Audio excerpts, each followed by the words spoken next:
Today, last chance saloon, high stakes, big talk, but is that all?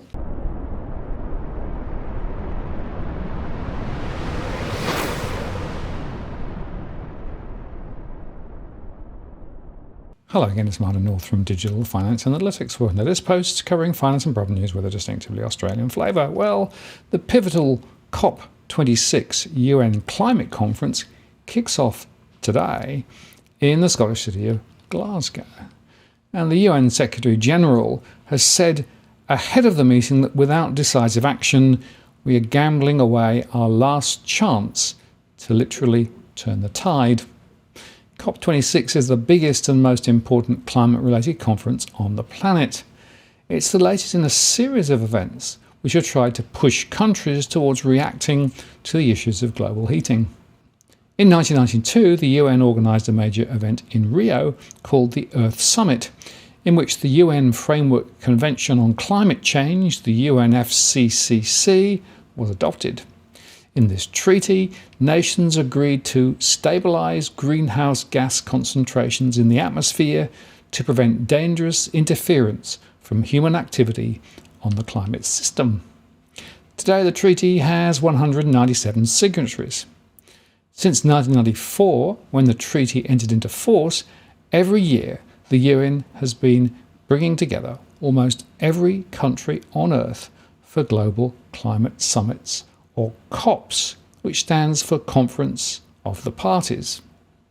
This year should have been the 27th annual summit, but thanks to COVID, it's number 26, hence COP26. Meantime, average temperatures are rising.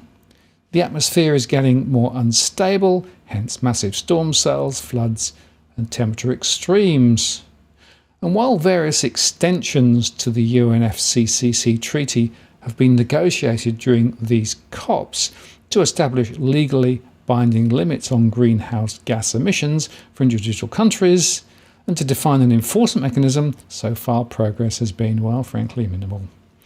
Tweaks included the Kyoto Protocol in 1997, which defined emission limits for developed nations to be achieved by 2012, and the Paris Agreement adopted in 2015, in which all countries of the world agreed to step up efforts to try and limit global warming to 1.5 degrees centigrade above pre-industrial temperatures and boost climate action financing.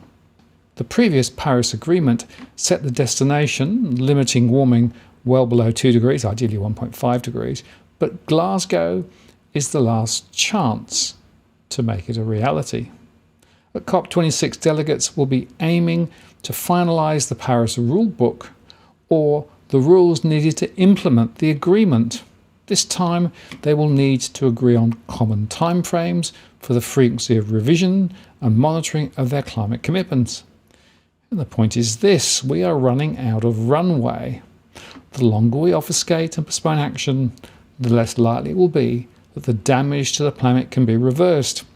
As the UN put it, like a boa constrictor that slowly squeezes its prey to death, climate change has gone from being an uncomfortable low-level issue to a life-threatening global emergency in the past 3 decades. Although there have been new and updated commitments made by countries ahead of COP26, the world remains on track for a dangerous global temperature rise of at least 2.7 degrees Celsius this century, even if Paris goals are met. But science is clear. A rise of temperature of that magnitude by the end of the century could mean, among other things, a 62% increase in areas scorched by wildfires in the Northern Hemisphere during summer, the loss of habitat of a third of the mammals in the world, and more frequent 4 to 10 month-long droughts.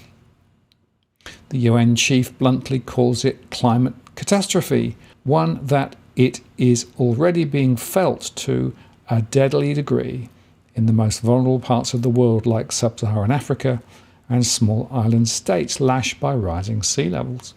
Millions of people are already being displaced and killed by disasters exacerbated by climate change. So, for him and the hundreds of scientists on the Intergovernmental Panel on Climate Change, A scenario of 1.5 degrees warming is the only livable future for humanity. The clock is ticking, and to have a chance of limiting the rise, the world needs to halve greenhouse gas emissions in the next 8 years. That's a gigantic task that we only will be able to do if leaders attending COP26 come out with bold, time-bound and front-loaded plans to phase out coal and transform their economies to reach so-called net zero emissions. Just hoping that future science will solve the problem is not enough. The most recent UN emissions gap report explains the total of 49 countries plus the Eurozone have pledged a net zero target.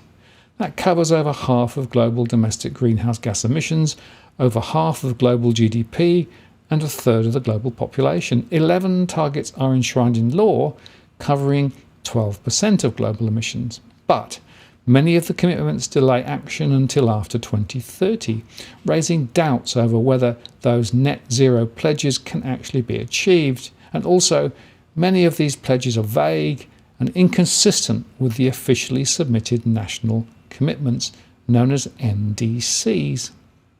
This again explains why COP26 is so important. The time has passed for diplomatic niceties. If governments, especially G20 governments, do not stand up and lead this effort, we are headed for terrible human suffering. The UN General Assembly was warned this week. So what exactly is COP26 hoping to achieve, practically speaking? The official negotiations take place over 2 weeks. The first week includes technical negotiations by government officials, followed by high-level ministerial and heads of state meetings in the second week, when the final decisions will be made or not. There are 4 main points that will be discussed during the conference according to its host, the United Kingdom. Firstly, secure global net zero by mid-century and keep 1.5 degrees within reach. To do this, countries need to accelerate the phase out of coal, curb deforestation, and speed up the switch to greener economies. Carbon market mechanisms will also be part of the negotiations. Second, adapt more to protect communities and natural habitats. Since the climate is already changing, countries already affected by climate change need to protect and restore ecosystems, as well as build defences, warning systems, and resilient infrastructure. Third, mobilise finance. At COP15, rich nations promised to channel $100 billion a year to less wealthy nations by 2020 to help them adapt to climate change and mitigate further rises in temperature. That promise was not kept, and COP26 will be crucial to secure the funds with the help of international financial institutions, as well as set new climate finance targets to be achieved by 2025. And fourth, work together to deliver. That means establishing collaborations between governments, businesses and civil society, and of course finalising the Paris Rulebook to make the agreement fully operational. The main event will be held at the Scottish Event Campus from the 31st of October to the 12th of November, with the possibility of negotiations spilling over an extra day or so. So far, there are over 30,000 people registered to attend, representing governments, businesses, NGOs and civil society groups. Sidebar, just think about that carbon footprint. The 197 parties to the UNFCCC treaty often get to groups or blocks to negotiate together, such as the G77 and China, the Africa Group, the least developed countries, the Umbrella Forum, the Small Island Developing States, and the Independent Alliance of Latin America and the Caribbean. And the negotiations also include observers which have no formal part in them, but make interventions and help maintain transparency. Observers include United Nations agencies, intergovernmental organisations, NGOs, faith-based groups, and the press. But besides the official negotiations, there will be a conference, a pavilion, and thousands of side events happening divided over thematic days on topics like finance, energy, youth, and public empowerment, nature, adaptation, gender, science, and innovation, transport, and cities. The conference will happen across two zones: the blue zone, Scottish Events Campus, and the green zone located at the Glasgow Science Centre. The blue zone is a UN-managed space where negotiations are hosted, and to enter, all attendees must be accredited by the UNFCCC Secretariat. The green zone is managed by the UK government and open to the public. It will include events, exhibitions, workshops and talks to promote dialogue, awareness, education and commitments on climate change. Several heads of state and government, including UK Prime Minister Boris Johnson and US President Joe Biden, are expected to attend. Other famous faces in Glasgow will include Sir David Attenborough, activist Greta Thunberg, the famous Game of Thrones actress Maisie Williams, and singer-songwriter and UNEP ambassador Ellie Goulding. The Queen announced with regret on Tuesday that she will not be travelling to the event's main reception after all. The United Nations' newest SDG ambassadors, K-pop superstars Blackpink, will also be joining the event.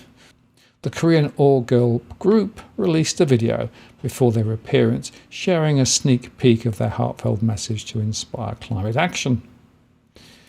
Now, it's worth noting that Antonio Guterres has warned that current nationally determined contributions, the NDC's formal government commitments to progressively ambitious climate actions, still condemn the world to a calamitous 2.7 degrees Celsius increase in global warming. As a result, there is a serious risk that the COP26 UN climate conference will not deliver. Even if recent pledges were clear and credible, and there are serious questions about some of them, we are still careening towards climate catastrophe, he said. Under the best case scenario, temperatures will rise well above 2 degrees, which he called a disaster. If we want real success, we need more ambition and more action, he said. This will only be possible with a massive mobilisation of political will, and that requires trust, he said, which, amidst serious questions of credibility, is in short supply. The UN chief said there were dangerous levels of mistrust among the G20 bloc and between developed and developing countries, including emerging economies. The most important objective of this G20 summit must be to re-establish trust by tackling the main sources of mistrust rooted in injustices, inequalities and geopolitical divides. He underscored trust is being undermined by a lack of climate action, and he called for greater ambition on mitigation to get the world on a credible pathway to 1.5 degrees Celsius, a target that science maintains is the only sustainable future for the planet. This requires concrete action now to reduce global emissions by 45% by 2030, said the Secretary-General, noting that as they represented around 80% of emissions, G20 countries must shoulder the responsibility for keeping the 1.5 degree goal alive. However, emerging economies must also go the extra mile to achieve effective global emissions reductions in this decade, he asserted. We need maximum ambition from all countries on all fronts. Ambition on adaptation means donors allocating at least half of their climate finance towards adaptation and resilience. Ambition on climate finance includes making good on the commitment to provide $100 billion each year to developing countries. Amidst delays and without clear guarantees, the UN chief said that the message to developing countries is essentially the check is in the mail. On all our climate goals, we have miles to go. We must pick up the pace. Scientists are clear on the facts. Leaders must be as clear in their actions, he stated. And as Bloomberg highlights, major financial companies are in fact still funding fossil fuel investment despite their greenwash. JP Morgan, Citigroup, Deutsche Bank and other lenders continue to help provide almost as much money for fossil fuels as for green projects. Scientists have made clear that time is running out to prevent a climate catastrophe, yet this year alone, banks have organised $459 billion of bonds and loans for the oil, gas and coal sector, according to data compiled by Bloomberg. At the same time, they raised $463 billion worth of green bonds and loans, with fees more or less evenly split. Since the Paris Agreement at the end of 2015, banks have played a prominent role in enabling the warming that's behind increasingly deadly storms, fires and floods. During the period, the industry generated more than $17 billion of fees from facilitating almost $4 trillion of fossil fuel financing. The money has helped feed carbon emissions that, at the current pace, means temperatures will rise well above the 1.5 degrees Celsius identified as critical to avert irreversible damage. So now, as global leaders prepare to descend on Glasgow for the COP26 climate talks, a growing chorus of investors and activists are demanding that banks stop funding polluters before it's too late. What banks need to do is extremely clear, said Mikael Nogales, co-chief investment officer at Generation Investment Management, the $36 billion fund manager co-founded by US former Vice President Al Gore. No financing for new coal plants, no financing for new oil fields. Next month's talks in Glasgow have been dubbed the Finance COP, meaning focus will be on the extent to which the banking industry is pulling its weight to help prevent carbon dioxide from spewing into the atmosphere. In the lead up to the talks, banks and asset managers have released a deluge of climate declarations, assuring stakeholders they're committed to eliminating net emissions from their lending and investment portfolios or reaching net zero by the middle of the century. So on the surface, banks are acknowledging the issue. Most of the world's biggest lenders, including JP Morgan, Citigroup, Deutsche Bank and Bank of America, are part of the Glasgow Financial Alliance for Net Zero. But frankly, in reality, they've yet to show that they can purge their loan books of CO2 fast enough. At the top of many big banks, there is a realization that they will have to step back from financing certain fossil fuel projects, but many are only just beginning this journey, said Jessica Ground, the London-based global head of environmental, social and governance at Capital Group, which has $2.6 trillion of assets under management. Bill Winters, the chief executive officer of Standard Chartered plc, said earlier this month that it's just not practical to expect banks to stop financing the fossil fuel industry, in part because to do so would undermine transition efforts, particularly in the emerging markets. And then last week, Goldman Sachs Group CEO David Solomon said his firm won't abruptly stop working with fossil fuel companies, stressing the need for a balanced transition to green energy that avoids higher energy prices. According to the Sunrise Project, an environmental non-profit based in Australia, if banks are to be taken seriously on their net zero commitments, they need to stop financing companies and projects expanding coal, oil and gas output infrastructure or power generation. And all corporate finance and underwriting of rich world coal companies should be phased out by 2030 at the very latest, the group said. For non-OECD countries, the deadline should be 2040. Banks will often respond to criticisms of their fossil fuel financing by citing their commitment to funding clean energy, Sunrise Project said, but the group characterised this as a distraction. Investing in clean energy doesn't alleviate the effects of lending to the world's worst polluters, it said. JP Morgan, the biggest US bank, is the world's leading provider of finance to the fossil fuel industry and also ranks as the number one underwriter of green bonds, according to data from Bloomberg. The New York-based firm has made about $985 million in revenue since the end of 2015, arranging debt and lending for the oil, gas and coal industries. That compares with roughly $310 million it generated in income from green finance. San Francisco-based Wells Fargo & Co. provides even more loans to the fossil fuel industry than JP Morgan, but does far less bond underwriting. Citigroup places second among the top providers of fossil finance, from which it has generated almost $890 million in revenue during the past 6 years, according to that Bloomberg data. Bank of America is next with roughly $690 million. To measure the involvement of each bank, Bloomberg's data included the bonds and syndicated loans underwritten for companies that produce or extract oil, natural gas and coal, as figures are assessed against the debt that each bank arranged on behalf of corporate and government issuers for eligible climate or environmental projects. There are weaknesses in the dataset. For example, it's possible some portion of a loan to an oil company might have been used on a clean energy project. Bloomberg started tracking fees that banks earned from extending loans in 2018, so fees from 2016 and 2017 might be underrepresented. But none of that changes the overall picture left by the data, namely that banks have financed hundreds of billions of dollars worth of carbon emissions.